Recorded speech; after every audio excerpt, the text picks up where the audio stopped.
Hi guys! Today I wanted to talk to you about how to run your business successfully with your spouse. So I get this question asked a lot. Eric and I run a business together. So some of the things that people always ask us is, how do you guys do it? Dividing home with work.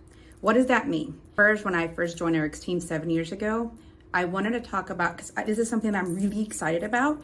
And so it's easy to talk about all the time, right? And so one of the things that I would do is I would go home and we'll walk the dog. And I'm like, Eric, let me pick your brain. Let's figure this loan out. Let's figure this and let's do that. And so learning how to divide, Eric did that very good. Like, hey, when we come home, we're no longer talking about work. So when we go on a date, when we first started going on a date and I couldn't talk about work, then the next thing was we start looking at Googling questions and what are we going to talk about that is not kids or it's not work, but it's truly about each other. The second thing is learning how to clearly define your roles. So once you learn your roles, then you know how to lead it. The first thing is, who is going to be your leader? Because you grow your team, they can't follow two people.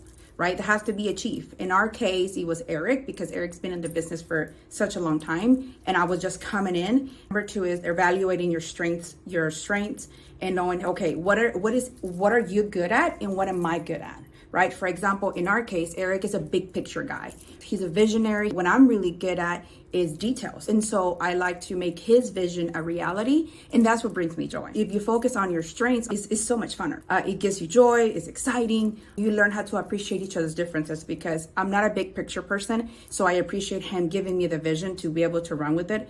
Can Eric do details? Yes, bring him joy. Because of that is both of us learning how to appreciate each other. So once you have defined your roles, once you know who's your leader, stay in your lane, right? I don't like Eric jumping into operations and fixing something on fire unless I ask him to.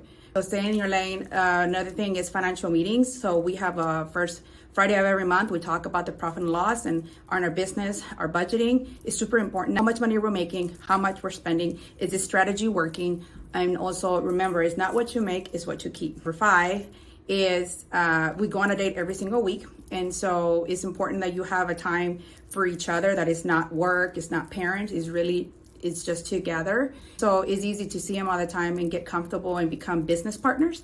So investing in that relationship every single week, regardless of what week you have. And last but not least, you have to learn how to communicate with each other.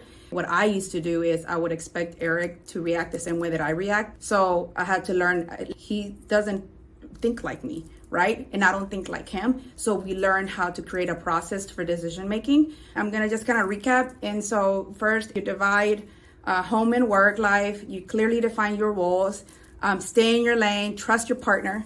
Financial meeting every single month. Go on a weekly date and learn how to communicate. And thank you so much. Bye, guys.